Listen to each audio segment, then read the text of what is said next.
नमस्कार। आज की बात में आपका स्वागत है। आज सबसे पहले मैं आपको एक खतरे के बारे में आगाह करना चाहता हूं। ये वो खतरा है जो आपके किचन के अंदर पहुंच गया है। आप जिस चमकदार, साफ सुथरे, सफेद बड़े लहसुन को अच्छा समझकर खरीदते हैं, बड़े शौक से खाते हैं, असलियत में वो चाइनीज लहसुन है। ये एक तरह का स्लो पॉइजन है, सेहत के लिए खतरनाक है। सरकार ने चाइनीज लहसुन के इंपोर्ट पर बैन लगाया हुआ है। इसे बेचना मना है, लेकिन आजकल हर सब्जी वाले की दुकान पर, ठेले पर चाइनीज लहसुन बड़े आराम से बिक रहा है। इलाहाबाद हाई कोर्ट ने सरकार को नोटिस जारी किया है और पूछा, जब चाइनीज लहसुन पर बैन है तो फिर यह देश में कैसे आ रहा है, कहां से आ रहा है, खुलेआम कैसे बिक रहा है। इलाहाबाद हाई कोर्ट में एक पिटिशनर चाइनीज लहसुन लेकर पहुंच गया। जज साहब से कहा, हुजूर, इस लहसुन की बिक्री पर 10 साल से पाबंदी है, इंपोर्ट भी गैर कानूनी है, लेकिन फिर भी सरेआम चाइनीज लहसुन बाजार में मिलता है। यह कानून का उल्लंघन है, लोगों के सेहत के साथ खिलवाड़ है, इस पर आप कुछ करें, इसकी बिक्री बंद करवाइए। जज साहब को बात समझ में आई। फूड डिपार्टमेंट के अफसरों को अदालत में बुलाया गया तो खाद्य विभाग के अफसरों ने कहा उन्हें इसकी जानकारी नहीं है कि देश में चाइनीज लहसुन कहां से आ रहा है, कैसे बिक रहा है। इसकी जांच करवाएंगे, लेकिन पहले यह तय करना जरूरी है कि यह लहसुन चाइनीज है भी या नहीं, और इस लहसुन में कौन कौन से खतरनाक सब्सटेंस हैं। फूड डिपार्टमेंट के अफसरों ने कहा जांच में 2 हफ्ते का वक्त लगेगा।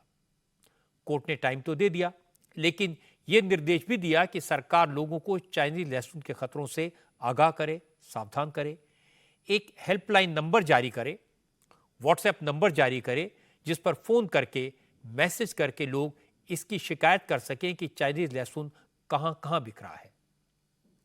अब ये पूरा मामला सुनने में साधारण लग सकता है, लेकिन खतरा गंभीर है, क्योंकि आजकल गार्लिक नान, गार्लिक ब्रेड, ज्यादातर सब्जियों में लहसुन का इस्तेमाल होता है। हर किचन में लहसुन होता है। डाइटिशियन गार्लिक रेकमेंड करते हैं। इसलिए यह समझना जरूरी है कि चाइनीज लहसुन और हमारे देसी लहसुन में फर्क क्या है। चाइनीज लहसुन खतरनाक क्यों है, इससे कौन कौन सी बीमारियां हो सकती हैं, इसमें कौन कौन से हानिकारक तत्व होते हैं, इसके इंपोर्ट पर बैन क्यों लगाया गया था, और बैन के बावजूद चाइनीज लहसुन आपके किचन तक कैसे पहुंच रहा है। इन सारी बातों पर चर्चा करेंगे, लेकिन पहले आपको यह बता दूं कि यह मामला हाई कोर्ट तक कैसे पहुंचा, हाईलाइट कैसे हुआ और कोर्ट में आज क्या हुआ।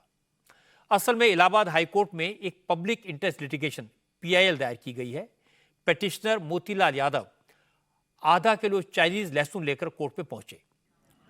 उन्होंने अपनी पिटिशन में बताया है कि चाइनीज लहसुन सेहत के लिए खतरनाक है, इसमें तय मात्रा से ज्यादा पेस्टिसाइड है, केमिकल्स हैं, ज्यादा मुनाफे के चक्कर में इसे जेनेटिकली मॉडिफाई किया गया है, जिससे इसका साइज बड़ा हो जाता है और चाइनीज लहसुन चमकदार भी बन जाता है।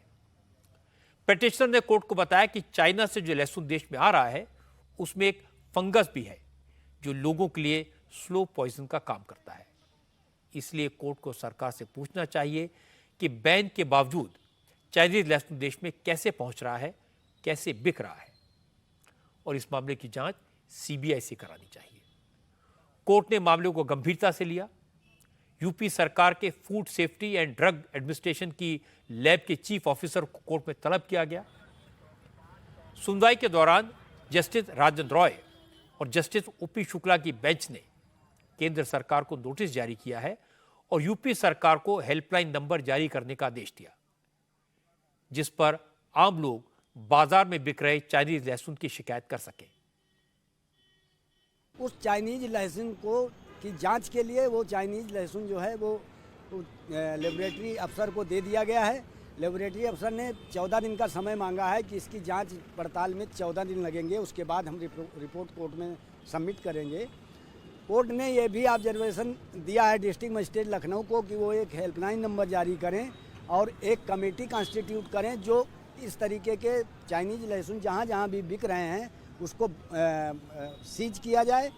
तो helpline number food safety commissioner को भी डायरेक्शन दिया है कि स्टेट लेवल पर हेल्पलाइन नंबर और व्हाट्सएप नंबर जारी करें, जो जनता कहीं बिक रहा है लहसुन तो उसकी फ़ोटो खींच करके उनको दे सकें। कोर्ट ने भारत सरकार से भी जवाब तलब किया है कि आखिर ये इंडिया की सीमा के अंदर कैसे आया है। जहां तक लहसुन की पैदावार का सवाल है, हमारे देश में लहसुन खूब पैदा होता है। दुनिया में लहसुन के प्रोडक्शन में चाइना के बाद भारत दूसरे नंबर पर है। बाजार में जो छोटी छोटी गांठों वाले लहसुन मिलते हैं वो देसी हैं, और जो बिल्कुल सफ़ेद बड़ी बड़ी मोटी गांठों वाला लहसुन है वो चाइनीज़ है। कुछ लहसुन ईरान से भी इंपोर्ट होता है और वो भी साइज में बड़ा है, लेकिन हल्के पिंक कलर का होता है, जबकि चाइनीज़ लहसुन बिल्कुल सफ़ेद वाइट होता है। ईरानी और चाइनीज़ लहसुन में फ़र्क करना मुश्किल है, इसलिए ईरानी लहसुन के नाम पर चाइनीज़ लहसुन धड़ल्ले से बिक रहा है। पता ये लगा कि ज़्यादातर चाइनीज़ लहसुन की सप्लाई नेपाल के रास्ते हो रही है। लहसुन को पहले चाइना से नेपाल की मंडियों में पहुंचाया जाता है, फिर वहां से आड़ती और तस्कर इसे चोरी छुपे बॉर्डर पार कराते हैं, भारत में ले आते हैं। कल ही यूपी के महाराजगंज में पुलिस ने 110 बोरी चाइनीज लहसुन जब्त किया था। एक पिकअप ट्रक में लदा ये लहसुन नेपाल से महाराजगंज की पिपरा खादर नहर के रास्ते चोरी छुपे भारत में लाया जा रहा था। पुलिस ने यह विदेशी लहसुन जब्त करके कस्टम के हवाले कर दिया। और ये कोई पहली बार नहीं है कि जब महाराजगंज में नेपाल से आने वाला चाइनीज लहसुन पकड़ा गया। 2 हफ्ते पहले 11 सितंबर को भी महाराजगंज में नेपाल बॉर्डर के पास करीब 16 टन चाइनीज लहसुन पकड़ा गया था। एसएसबी और कस्टम डिपार्टमेंट के जॉइंट ऑपरेशन में नेपाल से भारत लाया जा रहा ये लहसुन जब्त कर लिया गया था, और बाद में कस्टम डिपार्टमेंट ने जेसीबी मंगाकर इस लहसुन को मिट्टी में दबा दिया था, जिससे ये दोबारा मार्केट में न पहुंच सके। हालांकि भारत सरकार ने 2014 में ही चाइनीज लहसुन को बैन कर दिया था, लेकिन इस साल लहसुन की कीमत बढ़ने की वजह से कारोबारी ज्यादा मुनाफा कमाने के चक्कर में नेपाल से स्मगलिंग करके चाइनीज लहसुन भारत ला रहे हैं। पिछले साल के मुकाबले इस साल भारत में लहसुन की पैदावार थोड़ी कम हुई है। जब बाजार में लहसुन की कीमत 250 से 300 रुपए किलो तक पहुंच गई, तो हमारे देश में चाइनीज लहसुन की सप्लाई तेज हो गई, क्योंकि देसी लहसुन की तुलना में चाइनीज लहसुन 60 से 80 रुपए किलो सस्ता होता है। हालांकि चाइनीज लहसुन सेहत के लिए खराब है, हेल्थ हैजार्ड है। महाराजगंज में तैनात कस्टम ऑफिसर वैभव सिंह ने बताया कि चाइनीज लहसुन की स्मगलिंग मुनाफे के लिए हो रही है, और प्रशासन इसको रोकने की हर संभव कोशिश में लगा है। पिछले 1 महीने में काफ़ी कार्रवाई हुई है। कस्टम नौतनवा निचलौल की टीम ने काफ़ी निवारक कार्रवाई की है, जिसमें करीब 15-16 टन के आसपास जो है लहसुन पकड़ा गया है, और बॉर्डर पे बहुत सतर्कता भी बढ़ाई गई है। ये बात हम लोग को पता चली थी कि नेपाल में काफ़ी चाइनीज़ लहसुन डंप हुआ है जो कि भारत आने वाला है, तो इस पर काफ़ी कार्रवाई हुई है, काफ़ी लहसुन पकड़ी भी गई है। इसमें किसी ऐसा कोई पर्टिकुलर गैंग नहीं है जो एक्टिव है। काफ़ी लोग इसमें प्रॉफिट मार्जिन देख करके उसकी स्मगलिंग करते हैं बॉर्डर और जो हमारे बॉर्डरिंग एरियाज़ हैं वहाँ पे, और उसी प्रॉफिट मार्जिन के चक्कर में इसकी स्मगलिंग होती है। वो लोग ये बात नहीं जानते हैं कि ये हमारे हेल्थ के लिए बहुत ज़्यादा नुकसानदायक है। इसीलिए जो है इसको रोकथाम के लिए हम लोग बॉर्डर पे आजकल सतर्कता बढ़ाए हुए हैं। ये प्लांट क्वारंटीन का जो हमारा लॉ है उसमें ये बोलता है कि चाइनीज़ लहसुन जो है किसी फंगस से इन्फेस्टेड है जो इंडिया में नहीं बिकना चाहिए, और इसी को रोकथाम के लिए हम लोग जो है निवारक कार्रवाई कर रहे हैं, और लगातार जो है लहसुन पकड़ा भी जा रहा है और इसकी डिस्ट्रक्शन की कार्रवाई भी की जा रही है ताकि ये मार्केट तक ना पहुंच सके। लहसुन, जिसे लोग गार्लिक के नाम से भी जानते हैं, किचन का जरूरी हिस्सा है। खाने में इसका इस्तेमाल होता है। आयुर्वेदिक इलाज में भी लहसुन का इस्तेमाल होता है। दिल के मरीजों को रोज सुबह लहसुन की एक कली खाली पेट खाने की सलाह दी जाती है, लेकिन आयुर्वेदिक डॉक्टर्स का कहना है कि अगर चाइनीज लहसुन खाया गया तो दिल का बैठना तय है। दिल के साथ साथ कई और बीमारियां भी हो सकती हैं। 2014 में इसकी टेस्टिंग हुई थी। शुद्धता के जो स्टैंडर्ड्स हैं उस पर चाइनीज लहसुन कतई खरा नहीं उतरा था। लैब टेस्ट में ये फेल हो गया था। चाइनीज लहसुन में तय मात्रा से ज्यादा पेस्टिसाइड यानी कीटनाशक मिले थे, जेनेटिकली मॉडिफाइड होने के कारण चाइनीज लहसुन में फंगल इन्फेक्शन भी जल्दी हो जाता है, इसलिए इसे खतरनाक माना गया और इसीलिए सरकार ने इस पर बैन लगा दिया। सीनियर डॉक्टर मोहसिन वली ने बताया कि देशी लहसुन देखने में भले ही छोटा हो, लेकिन इसके 100 फायदे हैं और चाइनीज लहसुन देखने में भले ही अच्छा लगे, लेकिन इसके 100 नुकसान हैं। यह स्वाद में भी खराब होता है, इसलिए भूल कर भी चाइनीज लहसुन का इस्तेमाल न करें। हमने यूं ही उठा के उसको बैन नहीं कर दिया। इसमें देखा गया है कि जब चाइनीज लहसुन उन्होंने ऐसा किया डेवलप कि अल्ट्रा वाइट हो जाए, मोटा हो जाए, हेल्दी लुकिंग हो जाए, उसके लिए उन्होंने उसमें बहुत सारे पेस्टिसाइड्स का, केमिकल का इस्तेमाल किया है। जो भी देखिए सब्जी पेस्टिसाइड्स केमिकल में उगती है या उस पर छिड़के जाते हैं, वो उसके अंदर ज़रूर जाते हैं, हम कितना ही उसको धो पोंछ के खाएं। तो चाइनीज़ लहसुन में पेस्टिसाइड्स की मात्रा बहुत अधिक पाई गई। इसको बैन करना इसलिए पड़ा कि हमारे यहाँ कोई लहसुन की एक तो कमी नहीं है, दूसरा हमारा लहसुन मोर हाइजीनिक है, मोर केमिकल फ्री है, मोर पेस्टिसाइड फ्री है, मोर हेल्दी है। हम तो हार्ट के रोकथाम के लिए लहसुन का जवा खिलाते हैं लोगों को, कोलेस्ट्रॉल कम करने के लिए खिलाते हैं। तो फिर चाइनीज़ लहसुन जो है क्यों आ गया, कहाँ से आया? हमारे यहाँ खुद शिमला की पहाड़ियों पे जो लहसुन होता है वो चाइनीज़ लहसुन से 5 गुना पोटेंट होता है, जोड़ों के लिए बेहतरीन इलाज होता है। मैंने खुद ट्राई किया। अब डॉक्टर कुछ भी कहें, पाबंदी होने के बावजूद चाइनीज लहसुन बाजारों में खुलेआम बिक रहा है, लोग इसे बड़े आराम से खरीद रहे हैं। तो ये जानना जरूरी है कि चाइनीज लहसुन और देसी लहसुन को पहचाने कैसे, दोनों में फर्क कैसे करें। हमारे रिपोर्टर्स दिल्ली, मुंबई, लखनऊ, पटना, भोपाल, जयपुर तमाम शहरों की मंडियों में गए, दुकानदारों से पूछा वो चाइनीज लहसुन कहाँ से लाते हैं, चाइनीज लहसुन बेचने में क्या फायदा होता है, देसी और चाइनीज लहसुन में फर्क क्या होता है। लखनऊ में दुकानदारों ने बताया कि चाइनीज लहसुन में प्रॉफिट मार्जिन ज्यादा है, ये देखने में अच्छा लगता है, इसलिए लोग इसे खरीदते भी हैं। चाइनीज लहसुन को आप देखिए कि देखने में बहुत ज्यादा ये साफ होता है, बहुत ज्यादा क्लीन होता है, बहुत ज्यादा इसमें रेशे नहीं पड़ते हैं। और अगर इंडियन लहसुन की बात किया जाए तो इंडियन लहसुन से ये दिखने में भी थोड़ा साफ प्रतीत होता है। इसकी जो बाली होती हैं वो थोड़ा बड़ी बड़ी होती हैं और जो इंडियन लहसुन होता है यानी कि छोटा लहसुन दिखने में होता है वो थोड़ा अलग होता है। जानकारी आज पेपर में आया, कल भी आया है। क्या जानकारी आप लोग को पता लगी? ये लहसुन के बारे में ये नहीं बिकेगा बस। तो ये आप लोग के पास आखिरी स्टॉक बचा हुआ है या इसके बाद भी है? अगर कोई नहीं है आपको। दाम में क्या फर्क होता है इस्लाम भाई, ये बताइए थोड़ा सा। 30-40 रुपए 50 रुपए किलो का फर्क है। हाँ 50। अगर इसको 1 किलो लिया जाए तो ये कितने का है? 40-250। इंडियन लहसुन जो होता है बगल में आपके है वो 300। एक जरा इंडियन लहसुन को आप जरा उठा दीजिए एक बार, कैमरे पे दिखाने की कोशिश करते हैं कि जो फर्क होता है इंडियन लहसुन में और चाइनीज लहसुन में वो क्या होता है। देखिए इंडियन लहसुन इस समय मेरे हाथ में है।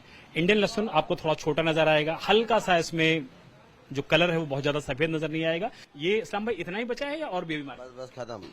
हाँ इसके बाद अगर आप लोगों को नहीं बिकेगा तो फिर क्या इंडियन लहसुन का जो दाम है वो बहुत ज्यादा बढ़ जाएगा? वही बिकेगा, बड़े घटे ये तो बता नहीं सकते हैं।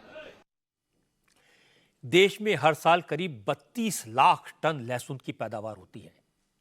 मध्य प्रदेश, राजस्थान, यूपी, गुजरात, पंजाब, हरियाणा, असम, उड़ीसा और महाराष्ट्र लहसुन के बड़े उत्पादक राज्य हैं। लहसुन की पैदावार का 90% हमारे देश में ही खप जाता है। 2022 में लहसुन की फसल ज्यादा हुई, मार्केट में रेट गिर गया, लहसुन 2 रुपए किलो तक बिका। हालत ये होगी कि किसान लहसुन सड़क पर फेंक कर चले गए। कुछ राज्यों में किसानों ने खेत में लहसुन की फसल जला दी या उस पर ट्रैक्टर चला दिया। लेकिन इस साल फसल खराब हो गई, प्रोडक्शन कम हुआ और अब मार्केट में लहसुन 400 रुपए किलो तक बिक रहा है। क्योंकि देसी लहसुन की सप्लाई कम है, इसलिए चाइनीज लहसुन की तस्करी बढ़ गई है। दिल्ली की सबसे बड़ी मंडी आजादपुर में भी चाइनीज लहसुन बिकता दिखाई दिया, जबकि इस पर बैन है, पाबंदी है। ये लहसुन जो है ये छोटा लहसुन है ना? ये लहसुन थोड़ा मोटा है, तो इनके नाम भी अलग अलग होते हैं। जी जी जी जी, जैसे एएमपी का लहसुन है मैम, ये ईरान का लहसुन है। जी जी, तो एएमपी जैसे अपना इंडियन वाला लहसुन है वो तेजी है। और अगर बात जैसे ईरान वाले लहसुन हो गए, ईरान वाले लहसुन अभी रेट कम चल रहे हैं, समझे मैम? जी। तो चाइनीज लहसुन भी मार्केट में है। चाइनीज लहसुन अभी मार्केट में नहीं आ रहे मैम, जिसे दिल्ली आजादपुर मंडी में चाइनीज लहसुन आ ही नहीं रहे। देश के लहसुन कारोबारी भी चाइनीज लहसुन के खिलाफ आवाज उठा रहे हैं। गुजरात में जब चाइनीज लहसुन मंडी में पहुंचा तो व्यापारियों ने इसका विरोध किया। राजकोट की मंडी में एक दिन का बंद रखा गया, विरोध प्रदर्शन किया गया। लहसुन के कारोबारियों ने कहा कि बैन के बावजूद चीन का लहसुन भारत में कैसे पहुंच रहा है, सरकार को इसकी जांच करानी चाहिए। ये जो विदेशी माल आया है, जो चाइनीज लहसुन बोलते हैं, जो नॉन यूजेबल है और स्वास्थ्य के लिए, हेल्थी के लिए जो रोगकारक है, जहां से आया है, मतलब कोई पोर्ट से आया है, इंडिया में जहां से घुसा है, मतलब मिजोरम, मणिपुर, इम्फाल, आसाम, केरल वगैरह कोई दरियाई मार्ग से आया होगा, क्योंकि इंपोर्ट तो बंद है अभी। गवर्नमेंट का इंपोर्ट एक्सपोर्ट होता है तो उसमें तो गवर्नमेंट का सब कुछ कागज का कार्यवाही करने के बाद ही आता है जाता है। ये लहसुन आया कहां से, वो गृह खाते में से कोई जांच करे तो उसकी तहकीकात हो सकती है। अब कौन सोच सकता था कि छोटा सा लहसुन इतना बड़ा इशू बन जाएगा। पर ये चाइनीज लहसुन है। इससे पहले चाइनीज चावल, चाइनीज अंडे और चाइनीज नूडल्स ने परेशान किया था। जिस तरह से ये सब हेल्थ के लिए खतरनाक थे, उसी तरह से चाइनीज लहसुन को भी डेंजरस है। चाइना लहसुन का सबसे बड़ा उत्पादक है, पर चाइना में जो लहसुन पैदा होता है उसकी खेती के लिए बहुत ज्यादा पेस्टिसाइड का इस्तेमाल किया जाता है। इसे सेप्टिक टैंक के पानी से उगाया जाता है। चाइनीज लहसुन के अंदर फंगस होने की रिपोर्ट मिली है, इसलिए यह सेहत को नुकसान पहुंचाता है। हमारे देश में खास तौर पर आयुर्वेद में लहसुन को एक तरह का मेडिसिन माना गया है। ब्लड प्रेशर के लिए, हार्ट के लिए, इम्यूनिटी बढ़ाने के लिए लहसुन दिया जाता है। पर अगर दवाई जहर बन जाए तो मरीज का क्या होगा, इसका अंदाजा लगाया जा सकता है। अब सवाल यह कि चाइनीज लहसुन और देसी लहसुन में क्या फर्क होता है, इसे कैसे पहचाना जा सकता है। तो कुछ टिप्स मैं आपको दे देता हूं। चाइनीज लहसुन साइज में बड़ा होता है, देसी लहसुन छोटा। चाइनीज लहसुन की कलियां छोटी और मोटी होती हैं, देसी लहसुन की कलियां लंबी और पतली होती हैं। चाइनीज लहसुन आपको पूरी तरह सफेद मिलेगा, जबकि देसी लहसुन कभी मटमैला या थोड़ा बहुत पीला भी हो सकता है। चाइनीज लहसुन में स्मेल कम होती है, गंध कम होती है, और देसी लहसुन की गंध, स्मेल तेज होती है। इसी तरह चाइनीज लहसुन को छीलना बहुत आसान होता है, जबकि देसी लहसुन की नेचुरल पैकेजिंग ऐसी होती है कि इसे छीलना थोड़ा मुश्किल होता है। जब आप बाजार में जाएं तो इसी आधार पर पहचान करें आप कौन सा लहसुन खरीद रहे हैं और कौन सा लहसुन खा रहे हैं, क्योंकि मार्केट में दोनों मिलते हैं। चाइनीज वाला थोड़ा सस्ता होता है, देसी थोड़ा सा महंगा होता है। मेरी सलाह है कि सस्ते के चक्कर में न पड़े। जिस प्रोडक्ट के नाम के आगे चाइनीज लग जाता है उसकी क्वालिटी और क्रेडिबिलिटी पर तो वैसे ही शक होता है, इसलिए जरा संभल कर। अब बात करते हैं दिल्ली में रानी लक्ष्मीबाई की मूर्ति लगाने को लेकर हो रहे विवाद की। रानी लक्ष्मीबाई की मूर्ति लगाना भी कम्युनल इशू हो गया। इसके कारण दिल्ली के सदर बाजार इलाके में टेंशन भी हो गई। सदर बाजार की शाही ईदगाह के सामने एक डीडीए का पार्क है। इस पार्क में रानी लक्ष्मीबाई की मूर्ति लगाई जा रही है। रानी लक्ष्मीबाई के साथ साथ उनके तोपची गुलाम गौस खां और सेनापति खुदा बख्श की मूर्तियां भी लगनी हैं। सारी तैयारियां पूरी हो चुकी हैं। 2 दिन से एमसीडी के अफसर प्रशासन का ग्रीन सिग्नल मिलने का इंतजार कर रहे हैं, लेकिन ईदगाह कमेटी इसका पुरजोर विरोध कर रही है। आज शुक्रवार का दिन है, जुमे की नमाज होनी थी। भारी संख्या में लोगों से ईदगाह मस्जिद पहुंचने की अपील की गई थी। व्हाट्सएप पर मैसेजेस सर्कुलेट किए गए थे। माहौल खराब होने की आशंका थी, इसलिए प्रशासन ने एहतियात बरती। भारी तादाद में पुलिस फोर्स तैनात की गई, बैरिकेड लगा दिए गए, लेकिन मूर्तियां लगाने का काम फिलहाल टाल दिया गया। चूंकि पुलिस ने साफ साफ कहा था कि नमाज पर कोई रोक नहीं है, लेकिन गड़बड़ी करने वालों के साथ सख्ती की जाएगी। पुलिस और पैरामिलिट्री फोर्सेस के जवान तैनात कर दिए गए थे। इसका असर दिखा। नमाज के वक्त लोग बड़ी संख्या में पहुंचे। ईदगाह में नमाज के दौरान मौलवी ने भी लोगों से अपील की कि वो नमाज के बाद सीधे अपने घर जाएं, किसी तरह का प्रोटेस्ट, किसी तरह की नारेबाजी न करें, वरना पुलिस लाठीचार्ज करेगी, बेवजह माहौल खराब होगा। होकर अपने घरों को लौट जाए। बिल्कुल भी हमारी शान के खिलाफ नहीं है कि हम धरना प्रदर्शन करें और कोई पुलिस वाला हम पे लाठीचार्ज करे। इस अपील का असर हुआ, लोग नमाज पढ़कर चले गए, लेकिन उनके मन में नाराजगी तो थी। लोगों का कहना था कि रानी लक्ष्मीबाई की मूर्ति दिल्ली में कहीं भी लग सकती है, इसे ईदगाह के सामने ही क्यों लगाया जा रहा है। असल में झांसी की रानी की जिस मूर्ति को ईदगाह के सामने लगाया जाना है, वो मूर्ति फिलहाल झंडेवालान मंदिर के पास झांसी रानी रोड के गोल चक्कर पर लगी हुई है। इस रोड पर हर वक्त जाम लगता है, इसलिए ट्रैफिक कंजेशन को खत्म करने के लिए अथॉरिटी ने इस चौराहे और मूर्ति को हटाने का फैसला किया है। तय यह हुआ कि स्टैच्यू को सदर बाजार की शाही ईदगाह के सामने डीडीए पार्क में शिफ्ट कर दिया जाए। मूर्ति लगाने के लिए बेस तैयार करने का काम शुरू हुआ, लेकिन ईदगाह कमेटी ने यह कहते हुए उस पर एतराज़ जताया कि ये ज़मीन वक्फ की है, ज़मीन पर मालिकाना हक ईदगाह का है। हालांकि वक्फ बोर्ड ने इस बात से इनकार किया कि ये ज़मीन उनकी है। इसके बाद कमेटी ने दिल्ली हाईकोर्ट में अपील की। हाईकोर्ट ने फैसला डीडीए के पक्ष में सुनाया। ईदगाह कमेटी ने इसे हाईकोर्ट की डबल बेंच में चैलेंज किया। डबल बेंच की पिटीशन को, याचिका को खारिज कर दिया और ईदगाह कमेटी को फटकार भी लगाई। कोर्ट ने कहा कि स्वतंत्रता सेनानी की मूर्ति लगाने को मजहबी रंग देना गलत है। ईदगाह कमेटी कोर्ट के जरिए कम्युनल पॉलिटिक्स करने की कोशिश कर रही है, इसलिए उसे माफीनामा दाखिल करना होगा। ईदगाह कमेटी ने कल माफीनामा दाखिल कर दिया, लेकिन इसके बाद सोशल मीडिया के जरिए जुमे के नमाज से पहले शाही ईदगाह में लोगों से इकट्ठा होने की अपील की गई। मैसेज सर्कुलेट किए गए कि मुसलमानों जाग जाओ, इकट्ठे हो जाओ। आज बड़ी तादाद में जमा हो, और लोग आए भी, लेकिन पुलिस ने हालात संभाल लिए। नमाज के बाद जो लोग ईदगाह से निकले, उन्होंने कहा कि बीजेपी जानबूझकर ईदगाह की जमीन पर कब्जा करने की कोशिश कर रही है। कुछ ने कहा कि आज लक्ष्मीबाई की मूर्ति लगा रहे हैं, कल भगवान की मूर्ति लगाएंगे, फिर अयोध्या की तरह ईदगाह को भी मंदिर बताकर इस पर कब्जा कर लिया जाएगा।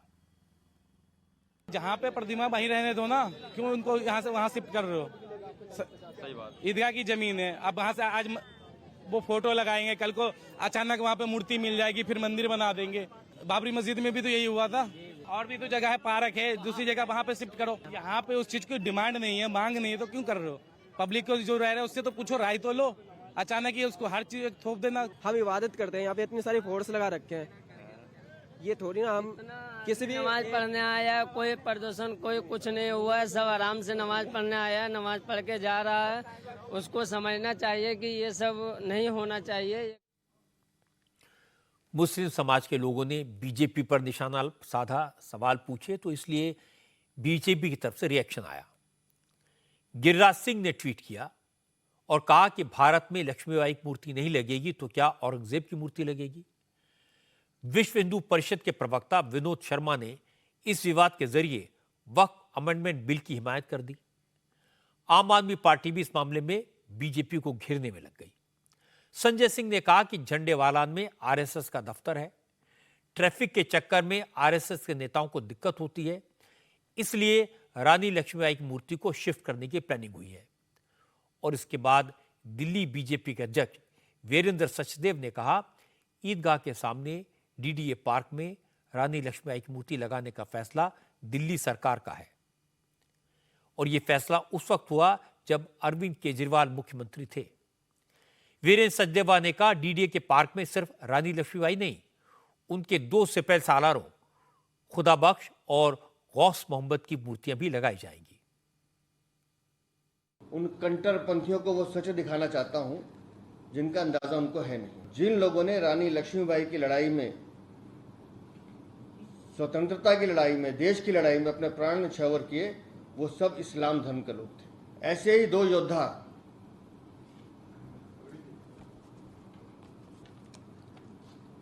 गौस खां और खुदा बख्श अब जहां रानी लक्ष्मीबाई की प्रतिमा लग रही है, वहां इन दोनों सेनापतियों की प्रतिमा भी साथ लग रही है, गुलाम गोस खां और खुदा बख्श। जिस विभाग ने इस प्रोजेक्ट को स्वीकृति दी, अरविंद केजरीवाल सरकार के शासन में दी। वीरेंद्र सचदेव ने जो तीर छोड़ा वो सीधा निशाने पर लगा। जुमे के नमाज के लिए आए कई मुसलमानों ने कहा, इस सारे मसले के पीछे आम आदमी पार्टी है, बीजेपी को तो जबरदस्ती टारगेट किया जा रहा है। लोगों ने कहा वो किसी तरह का प्रोटेस्ट नहीं करेंगे, हाईकोर्ट ने जो फैसला किया है वो उसे मानेंगे, लेकिन सरकार को भी सबकी भावनाओं की कदर करनी चाहिए। रानी झांसी की मूर्ति लगानी चाहिए और हम उसका समर्थन करते हैं, मगर एक लोगों की आस्था है कि यहाँ ईद की नमाज और जो नमाजें होती हैं उससे थोड़ा सा आगे पीछे और बुतेरे चौक हैं वहाँ लग जाए। केजरीवाल को साहब को देखना चाहिए, लोगों को कि केजरीवाल साहब क्या कर रहे हैं। वक्फ बोर्ड ने कहा है कि ये जमीन हमारी नहीं है, तो इसमें वक्फ बोर्ड से हमारी लड़ाई है, उसके खिलाफ हमें बैठना चाहिए, उसके खिलाफ हमें प्रदर्शन भी करना चाहिए। एमसीडी के अंदर बताओ कौन है 1.5 साल से? आम पार्टी है, बीजेपी है, कांग्रेस है, कोई है? बदनाम करते हैं ये बीजेपी को। बीजेपी जो है सांप्रदायिक फैलाती है, सत्ताधारी जो है माहौल बिगाड़ती है। अब सरकार बताओ एमसीडी की किस, एमसीडी में किसकी है? दिल्ली सरकार किसकी है? आज ईदगाह में नमाज के दौरान मौलवी साहब ने लोगों को समझाया, शांति कायम रखी, इसके लिए उनकी तारीफ होनी चाहिए। पुलिस ने भी संयम से काम लिया, किसी तरह का झगड़ा नहीं होने दिया, तनाव नहीं होने दिया, और यह काम मुश्किल था क्योंकि मूर्ति को लेकर लोगों की भावनाओं को भड़काने की भरपूर कोशिश की गई थी। मोबाइल पर जो मैसेजेस वायरल कराए गए थे उसमें कहा गया था कि यह जमीन ईदगाह की है, किसी ने कहा यह वक्फ की है, मुसलमानों की है, लेकिन फैक्ट यह है कि यह जमीन ईदगाह कमेटी की नहीं है, वक्फ बोर्ड की भी नहीं है, जमीन डीडीए की है, सरकारी है, और केजरीवाल की सरकार ने रानी लक्ष्मीबाई की मूर्ति को डीडीए पार्क में सरकारी जमीन पर लगाने का फैसला किया। यह भी कानूनी तौर पर बिल्कुल सही है, लेकिन ऐसे मामलों में सिर्फ कानूनी बातों से काम नहीं चलता, लोगों की भावनाओं का ख्याल रखना पड़ता है। अगर मुस्लिम भाइयों को मस्जिद के सामने मूर्ति पर एतराज है, इससे उनकी इबादत में खलल पड़ता है, उन्हें ये मजहबी मान्यताओं के खिलाफ लगता है और इसका कोई हिस्टोरिकल सिग्निफिकेंस भी नहीं है, तो सरकार को उनकी मांग पर सहानुभूतिपूर्वक विचार करना चाहिए। रानी लक्ष्मीबाई देश का गौरव है, वीरांगना है, उनकी मूर्ति जहां भी लगेगी लोगों को प्रेरणा देगी। मूर्ति कहीं और लगने से रानी लक्ष्मीबाई, गुलाम गौस खां या खुदा बख्श की गौरव गाथा में कोई कमी नहीं आएगी, लेकिन सामाजिक सौहार्द बना रहेगा, इसकी कोशिश सबको मिलकर करनी चाहिए। माहौल को खराब करने वाली खबर अजमेर से भी आई। हिंदू सेना नाम के एक संगठन ने दावा किया कि अजमेर में ख्वाजा मोइनुद्दीन चिश्ती की दरगाह प्राचीन शिव मंदिर को तोड़कर बनाई गई है। हिंदू सेना ने अपने दावे के पीछे हरविलास शारदा की किताब का हवाला दिया, जो अंग्रेजों के वक्त में अजमेर के म्यूनिसिपैलिटी के कमिश्नर थे।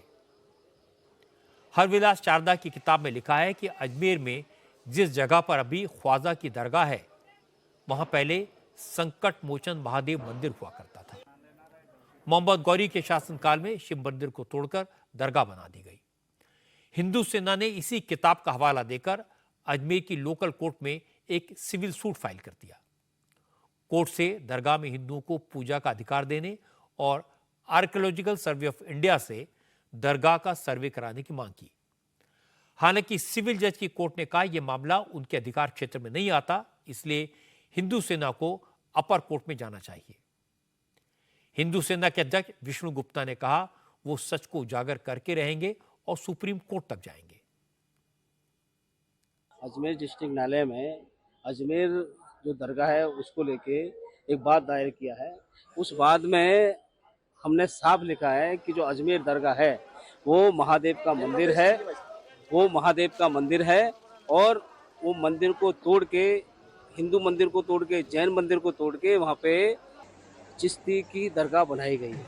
हमने बहुत सारे साक्ष्य कोर्ट को दिए हैं, उसमें एक सबसे महत्वपूर्ण साक्ष्य है हरविलास शारदा, जो कि अजमेर के म्यूनसिपैलिटी कमिश्नर रहे चीफ, और बाद में अजमेर कोर्ट के सेशन जज भी रहे।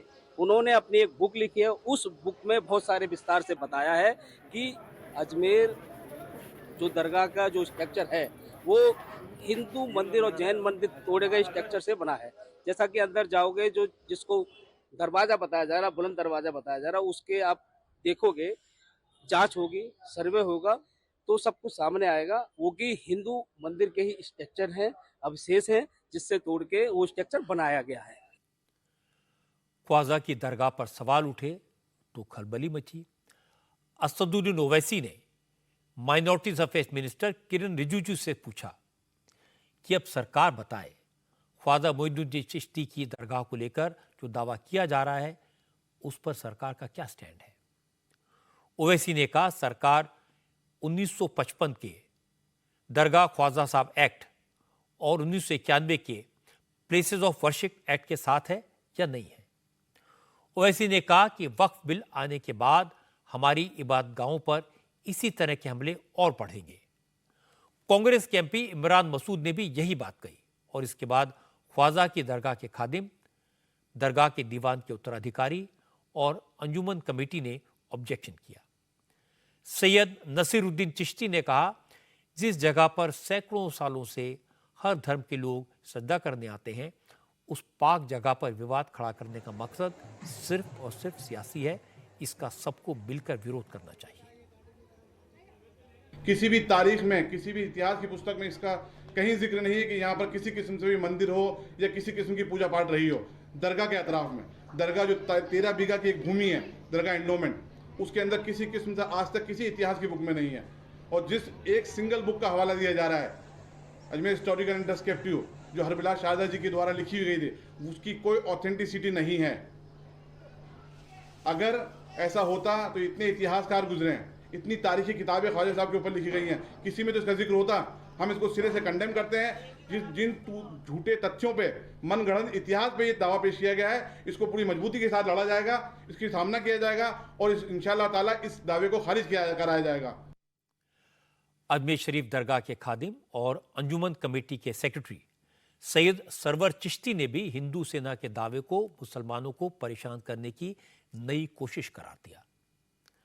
सैयद सरवर चिश्ती ने कहा मुसलमान अब तक खामोश हैं, इसे उनकी कमजोरी न समझा जाए। इस तरह की हरकतों का मजबूती से जवाब दिया जाएगा। लेकिन जो विष्णु गुप्ता है, 2011 तक इस पे 9 केसेस लग चुके थे, ये तो क्रिमिनल है। पहली बात, ये दावा का आधार क्या है? यहाँ पे जो भी प्राइम मिनिस्टर रहे चादर भिजवाते रहे, दरगाह ख्वाजा साहब एक्ट में दरगाह आती है। तमाम ये वो जगह हैं जहाँ पे हर धर्म संप्रदाय के लोग आते हैं, हर वॉक ऑफ लाइफ के लोग आते हैं। ये पिछले 10 साल से इस किस्म का माहौल चला हुआ, इट्स नथिंग न्यू। आए दिन मुसलमानों को तंग करने का लगा रखा है, लेकिन हम ये कोई मजाक ना समझे इसको, ये कोई इसको चूहे बिल्ली का खेल ना समझे। और फिर एक हद होती है इस चीज़ की। अगर हम पीसफुल को एक्सिस्टेंस चाहते हैं तो इसका मतलब ये नहीं कि कोई हम बुज़दिल हैं, डरपोक है, जब जबान उठाई तालू से लगा दोगे आप, and we are going to tolerate this nonsense. मुझे लगता है कि अजमेर शरीफ की दरगाह को लेकर या मंदिर ढूंढने वाले बेवजह विवाद खड़ा करने की कोशिश कर रहे हैं। ऐसे लोगों को कम से कम आरएसएस प्रमुख मोहन भागवत की बात याद रखनी चाहिए। मोहन भागवत ने कहा था कि हर मंदिर में शिवलिंग ढूंढने की कोशिश नहीं करनी चाहिए, यह गलत है। वैसे भी ख्वाजा मोइनुद्दीन चिश्ती की दरगाह पर हिंदू और मुसलमान दोनों जाते हैं, सब धर्मों के लोग जाते हैं। दरगाह में करोड़ों लोगों की आस्था है। इस पर विवाद खड़ा करना, किसी तरह का टकराव खड़ा करना एक नए सांप्रदायिक झगड़े को जन्म देने की कोशिश है और इसकी कोई जरूरत नहीं है। आज राजस्थान से एक और तस्वीर आई जिसकी खूब चर्चा हुई। इसके चक्कर में राजस्थान के deputy chief minister Premchand Bairwa को हाथ जोड़कर माफी मांगनी पड़ी। असल में आज एक वीडियो सामने आया जिसमें प्रेमचंद बैरवा का बेटा आशु बैरवा एक नई खुली जीप में अपने दोस्तों के साथ जयपुर के जल महल और आमेर फोर्ट के आसपास मौज मस्ती करता दिखाई दिया। इस गाड़ी में आशु बैरवा के साथ कांग्रेस और इसके बाद विवाद खड़ा हो गया। इल्जाम लगा कि Premchand Bairwa deputy chief minister हैं, इसलिए वो सरकारी सुविधा का, पुलिस एस्कॉर्ट का बेजा इस्तेमाल कर रहे हैं। बाद मेरे बेटे को अगर कोई भारी पैसे वाले लोग या उनको साथ बिठाते हैं, उनकी गाड़ी में बिठा लिया, तो उसने भी देखने का उसने मौका दिया है कि वो भी एक अच्छी गाड़ी को देख। विभाग के आपके पास है और फिर यातायात नियमों की धज्जियां उड़ रही है, इसको लेकर विपक्ष निशाना नहीं दे यातायात की कहाँ धज्जियां उड़ी? जैसे हाथ ऐसा नहीं है, उन्होंने तो कोई एस्कॉर्ट के लिए कहा, मेरे बच्चे की सिक्योरिटी के लिए पीछे चल रही थी मेरी गाड़ी, ना कि एस्कॉर्ट कर रही थी। लेकिन सवाल गरीबी का नहीं था, सवाल बेटे की मौज मस्ती का नहीं था, सवाल सरकारी फैसिलिटीज के मिसयूज का था। इसलिए शाम होते होते प्रेमचंद बैरवा को माफी मांगनी पड़ी। वो शाम को फिर से कैमरे के सामने आए और कहा उनके बेटे, और उसको मैं ऐसे समझा के प्यार से मैंने समझाया है। अब बच्चे हैं, अब ये तो कर ही सकते हैं साहब, लेकिन फिर भी मैंने बच्चे को आइंदा से ऐसा हरकत नहीं करे जिससे कि हमारी पार्टी को और हमारे राजस्थान में कोई मेरी वजह से कोई इफेक्ट पड़े। प्रेमचंद बैरवा सार्वजनिक जीवन में हैं, राजस्थान के डिप्टी चीफ मिनिस्टर हैं, एक जिम्मेदार पोजीशन में हैं। उन्हें अपने परिवार वालों को पहले ही समझाना चाहिए था कि उन्हें नियम कानूनों को नहीं तोड़ना है, डिप्टी चीफ मिनिस्टर की पोजीशन का गलत इस्तेमाल नहीं करना है, इससे गलत संदेश जाता है।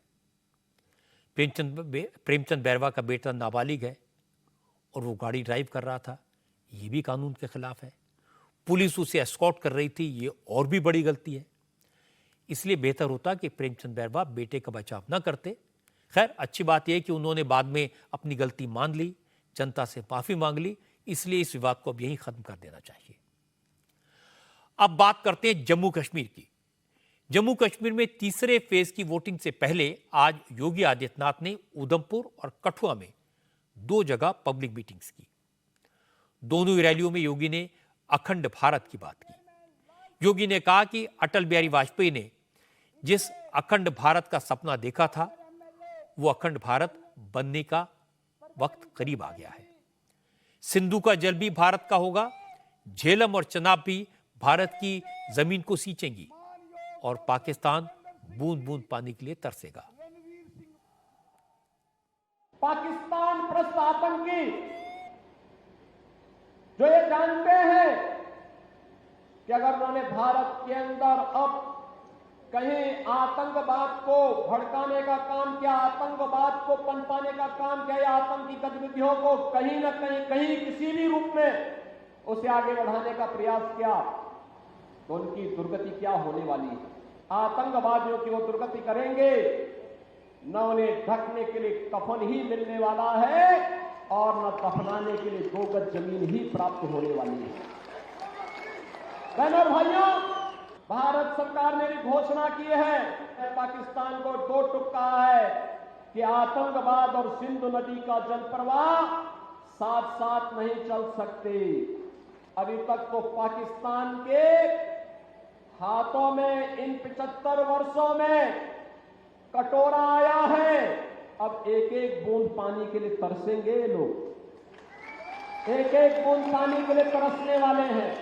जम्मू कश्मीर के अंदर भारतीय जनता पार्टी की डबल इंजन की सरकार लाइए और सर्वे अटल जी का सपना भी साकार करिए, जिन्होंने कहा था कि हमें खंडित भारत नहीं अखंड भारत चाहिए, अखंड भारत का सपना साकार करना है। याद रखना, पाक अधिकृत कश्मीर तैयार बैठा है, वह भी कहता है कि हमें अब पाकिस्तानी हुकूमत के साथ नहीं रहना है, यहां भूखों मरने से अच्छा है कि हम जम्मू कश्मीर और भारत का हिस्सा बनेंगे और अखंड भारत के सपने को साकार बनने में सहभागी बनेंगे। इसके बाद योगी आदित्यनाथ ने कांग्रेस, नेशनल कॉन्फ्रेंस और पीडीपी पर सीधा हमला बोला। योगी ने कहा, इस तिकड़ी ने जम्मू कश्मीर को बर्बाद कर दिया। नौजवानों के हाथ में टैबलेट के बजाय तमंचा थमा दिया। योगी ने कहा, जो लोग आर्टिकल 370 को वापस लाने की बात कह रहे हैं, वो जम्मू कश्मीर को फिर से आतंक के दौर में धकेलना चाहते हैं। Congress, national conference, PDP,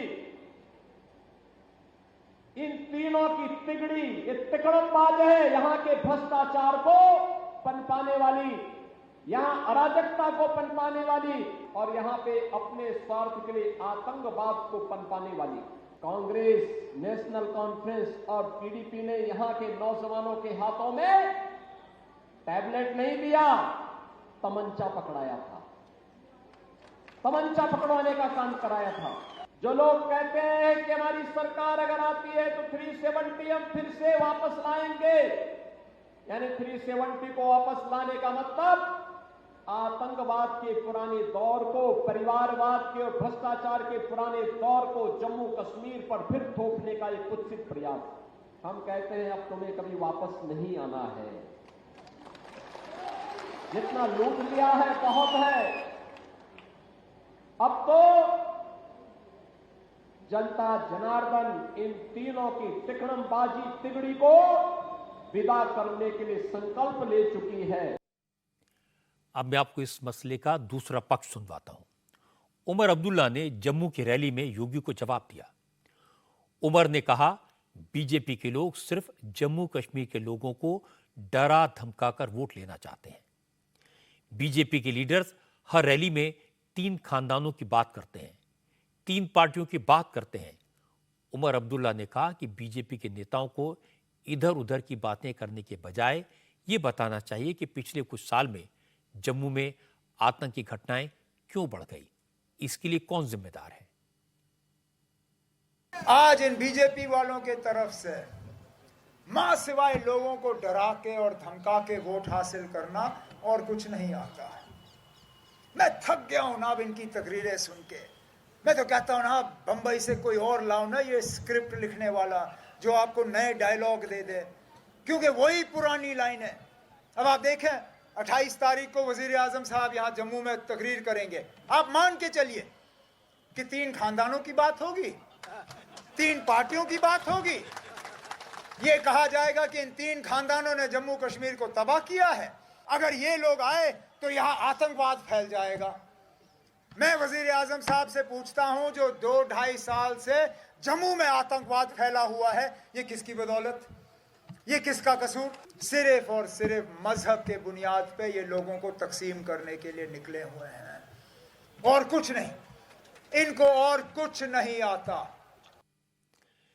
Yogi Adityanath की यह बात तो सही है कि जब आर्टिकल 370 हटाया गया था तो कश्मीर में कुछ नेताओं ने कहा था कि यहां खून की नदियां बह जाएंगी। आपको याद होगा, एक नेता ने कहा था कि कश्मीर में कोई तिरंगा उठाने वाला नहीं मिलेगा। लेकिन आर्टिकल 370 हट गया, खून का एक कतरा भी नहीं बहा, न ही तिरंगा उठाने वालों की कोई कमी दिखाई थी। उल्टा कश्मीर में घाटी के लोग अब चैन की सांस लेते हैं, सुकून की जिंदगी जीते हैं। अब तो लोग ये पूछते हैं कि पीओके हमारे पास कब आएगा, क्योंकि लोगों को विश्वास है नरेंद्र मोदी ये काम कर सकते हैं। इसीलिए आज योगी ने कहा कि पीओके भारत के साथ आने को तैयार है और लोगों को उम्मीद है कि वो दिन जल्दी आएगा। आज दिल्ली में म्युनिसिपल कॉरपोरेशन में स्टैंडिंग कमेटी की 1 सीट के लिए चुनाव था। जबरदस्त हंगामा हुआ और बीजेपी ने बाजी मार ली। बीजेपी के उम्मीदवार सुंदर सिंह तंवर चुनाव जीत गए। तंवर को 115 वोट मिले, जबकि उनके खिलाफ आम आदमी पार्टी के उम्मीदवार निर्मला कुमारी को एक भी वोट नहीं मिला, क्योंकि आम आदमी पार्टी ने चुनाव का बॉयकॉट किया। वोटिंग के वक्त न तो मेयर मौजूद थी और न ही डिप्टी मेयर। वोटिंग के लिए एमसीडी के डिप्टी कमिश्नर जितेंद्र यादव को प्रिजाइडिंग ऑफिसर अपॉइंट किया गया था। असल में दिल्ली की मेयर शैली ओबेरॉय ने कल चुनाव कराने का फैसला किया था। वोटिंग के लिए पार्षद आए भी थे, लेकिन आम आदमी पार्टी के पार्षदों ने वोटिंग के दौरान मोबाइल फोन भीतर ले जाने की जिद की। एमसीडी कमिश्नर ने इसकी परमिशन नहीं दी। इस बात को लेकर कल हंगामा हुआ और मेयर शैली ओबेरॉय ने सदन को 5 अक्टूबर तक के लिए स्थगित कर दिया। चुनाव नहीं हो पाया, लेकिन एलजी का आदेश था कि वोटिंग तुरंत कराई जाए, इसलिए आज वोटिंग हुई। आम आदमी पार्टी के पार्षदों ने इसे गैर कानूनी बताया, असंवैधानिक बताया, वोटिंग का बॉयकॉट किया। अरविंद केजरीवाल ने कहा, सदन की बैठक बुलाने का अधिकार मेयर का है। एलजी और कमिश्नर सदन की बैठक नहीं बुला सकते। अगर ऐसा होने लगा तो बीजेपी लोकसभा स्पीकर की बजाय किसी अफसर को बैठाकर सदन चलाएगी। ऐसे में लोकतंत्र का बहुत बड़ा खतरा हो जाएगा। एमसीडी के कानून में साफ साफ लिखा है कि कॉरपोरेशन का सिटिंग बुलाने की, सदन की सिटिंग बुलाने का अधिकार केवल और केवल मेयर को है और किसी को नहीं है। एलजी साहब नहीं बुला सकते, कमिश्नर नहीं बुला सकते, केवल और केवल मेयर सदन का वो बुला सकती हैं और मेयर उसकी, जब सदन होगा तो मेयर उसकी अध्यक्षता करेंगी। ये क्या है कि भाई एलजी साहब ने सदन बुला दिया और उसकी अध्यक्षता कोई ऑफिसर, कल को तो ये लोकसभा की अध्यक्षता कहेंगे कि होम सेक्रेटरी लोकसभा की अध्यक्षता करेगा। हम जनतंत्र में रहते हैं, हम डेमोक्रेसी में रहते हैं। दूसरा, कानून में लिखा है कि जब भी सदन बुलाया जाएगा 72 घंटे का उसमें समय दिया जाएगा। कोई काउंसलर बाहर चला गया, कोई काउंसलर अवेलेबल नहीं है, सबको टाइम की जरूरत होती है। ये क्या रातों रात, तो इनकी नीयत में खोट नजर आ रहा है, कुछ ना कुछ गड़बड़ करने की इनकी साजिश नजर आ रही है, जिस वजह से ये ताबड़तोड़ ये लगे हुए हैं। अब सवाल है कि स्टैंडिंग कमेटी को लेकर इतना झगड़ा क्यों, इतना टकराव क्यों? असल में एमसीडी के सारे फाइनेंशियल फैसले लेने की ताकत स्टैंडिंग कमेटी के पास है। ये सबसे पावरफुल कमेटी है, इसलिए इस कमेटी पर कब्जे के लिए आम आदमी पार्टी और बीजेपी में इतना झगड़ा हो रहा है। आज स्टैंडिंग कमेटी की एक सीट जीतने के बाद पैनल में बीजेपी के 10 मेंबर हो गए हैं और आम आदमी पार्टी के सिर्फ 8 मेंबर बचे हैं। इसलिए अगले महीने जब समिति के अध्यक्ष और उपाध्यक्ष का चुनाव होगा तो बीजेपी की जीत निश्चित है। केजरीवाल ये बिल्कुल नहीं चाहते, इसीलिए आज आम आदमी पार्टी के पार्षदों ने वोटिंग का बॉयकॉट किया और अब यह मामला सुप्रीम कोर्ट पहुंच गया है। समाजवादी पार्टी के सांसद अफजाल अंसारी ने आज एक बहुत ही ऑब्जेक्शनल बात कही, आपत्तिजनक बात कही। अफजाल अंसारी ने कहा कि गांजा पीने को लीगलाइज करना चाहिए, क्योंकि जब भांग की सरकारी दुकानें हैं, सरकार शराब बेचने के लिए लाइसेंस देती है, तो गांजा पीने की छूट क्यों नहीं देनी चाहिए? अफजाल अंसारी ने तर्क दिया कि हर जगह लोग छुपकर चिलम सुलगाते हैं, साधु संत गांजे को बाबा का प्रसाद बताकर पीते हैं। अफजाल ने कहा कि कुंभ में तो अगर गांजे की सप्लाई मालगाड़ी से की जाए तो कम पड़ेगी और पुलिस छोटे छोटे लोगों को गांजा पीने पर जेल भेज देती है, ये गलत है। इसलिए अफजाल ने सरकार से मांग की कि गांजे को लीगलाइज किया जाए। लाखों करोड़ों की संख्या में गांजा पीने वाले लोग खुलेआम गांजा पीते हैं, पूरी महफिल लगा के गांजा पीते हैं, बड़े बड़े धार्मिक आयोजनों में लोग गांजा पीते हैं, उसे भगवान का प्रसाद और बूटी कह करके पीते हैं। तो भगवान का प्रसाद और बूटी है तो अवैध क्यों है भाई? कुंभ लगने जा रहा है ना, एकाध मालगाड़ी भी अगर चली जाएगी गांजा की तो खत्म हो जाएगी, वो भी खत्म हो जाएगी। बहुत सारे साधु संत महात्मा और बहुत सारे समाज के लोग गांजा बड़ा शौक से पीते हैं और कहते हैं लोग साहब इसको पीने से भूख भी लगती है, स्वास्थ्य के लिए भी ठीक है। ये देश प्रदेश की राजधानी में भकाभक एक एक बित्ता लवर निकल जा रही है। गाजीपुर जिले में भी वही हो रहा है। कौनो मठ में चलो ना, हमारा संग हम दिखा दे। अगर वो भगवान का प्रसाद है, भगवान की बूटी है, तो उसको कानून में मान्यता दो। कानून में अवैध और पीने के लिए छूट, भकाभक। तो इसको माना जाए कि आप गांजा के लिए कह रहे हैं? हम कह रहे हैं, मेरी ये मांग है कि इसको कानून का दर्जा दे दो भैया। शराब को कानून का दर्जा दे दिया, भांग को कानून का दर्जा दे दिया, उसकी लाइसेंस की दुकान बना दिया और गांजे को अवैध। अब गांजे में हर साल पकड़ करके फालतू लोगों को चालान करिए। अफजाल अंसारी पार्लियामेंट के मेंबर हैं, नेता हैं। जब वो इस तरह की बातें कहते हैं तो ऐसा लगता है जैसे वो गांजे के कारोबारी के तौर पर बोल रहे हैं। अगर ये बात उन्होंने गंभीरता से कही तो बहुत गैर जिम्मेदाराना है। अगर ये बात उन्होंने मजाक में कही तो ये बहुत बेहुदा मजाक है। जो लोग पब्लिक लाइफ में हैं उन्हें किसी तरह के नशे को सपोर्ट नहीं करना चाहिए, नशे को ग्लोरीफाई नहीं करना चाहिए। अफजाल ने दूसरी गलती गांजे को साधु संतों से जोड़कर की। किसी भी समाज को इस तरह से आद करने की इजाजत उन्हें नहीं दी जा सकती।